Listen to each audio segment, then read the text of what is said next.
A special thank you to each of our subscribers who make this channel possible. Here's today's story.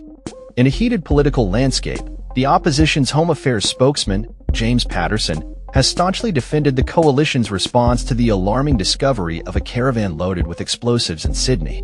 The Australian Federal Police, AFP, revealed that this incident was not linked to terrorism, but rather part of an organized crime scheme. Following the media's revelation of the caravan's existence, the coalition criticized the government's handling of the investigation, demanding an inquiry into the Prime Minister's knowledge of the situation. Home Affairs Minister Tony Burke responded to the coalition's criticisms by asserting that they deliberately avoided being briefed on the investigation's direction, which suggested the caravan incident was a hoax. This, Burke claimed, allowed opposition leader Peter Dutton to exploit the situation for political gain. In an appearance on ABC's RN Breakfast, Paterson clarified that the coalition received a briefing on January 30th, which did not mention any possibility of a hoax. He expressed disappointment over not receiving further updates, despite the Prime Minister's offer for additional briefings during question time on February 5th. Paterson emphasized that the coalition had no reason to believe that subsequent briefings would provide different information and criticized the government's failure to directly inform them about significant developments. He remarked, "They could have told us there has been a development. You need an extra briefing." And we, of course, would have taken it. Never in my 9 years in the parliament have I ever refused a national security briefing. The political climate was further complicated by the news that Australia has not been granted an exemption from U.S. steel and aluminum tariffs. Health Minister Mark Butler described the situation as disappointing but reaffirmed that the government would continue to advocate for Australia's interests.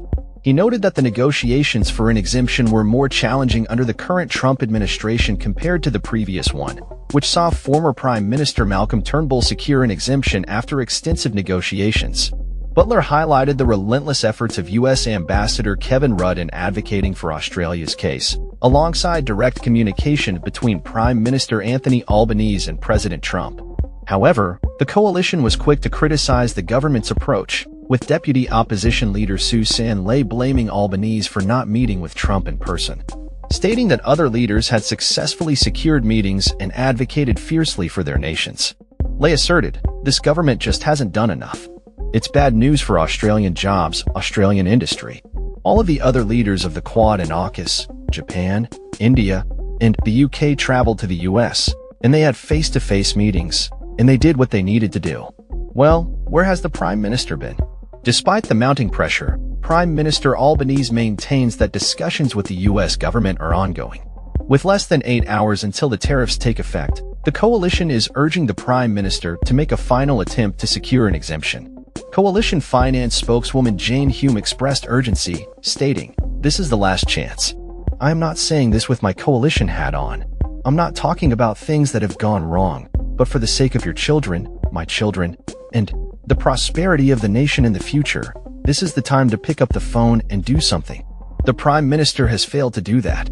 Meanwhile, Housing Minister Claire O'Neill insisted that the situation is not finalized and that discussions continue. She emphasized Australia's strong economy and resilience, stating, "We have a never-say-die approach to these things. We're still continuing those negotiations and discussions. That will continue till the very last moment." As the political scene unfolds, the ramifications of both the caravan incident and the impending tariffs loom large over the Australian government, highlighting the intricate balance of national security and international trade negotiations. The government is expected to provide further updates on both matters throughout the day. In a broader context, the Trump administration has also lifted its suspension of military aid and intelligence sharing for Ukraine, signaling a potential shift in the ongoing conflict with Russia. U.S. Secretary of State Marco Rubio announced that the U.S. would propose a ceasefire to the Kremlin, indicating a willingness to engage in dialogue for peace. The political dynamics in both Australia and the U.S. reflect the complexities of governance in times of crisis, underscoring the importance of effective communication and leadership in navigating these challenges. That's all for this story. We upload videos every day covering many different subjects, so hit that subscribe button to stay informed. Thanks for watching.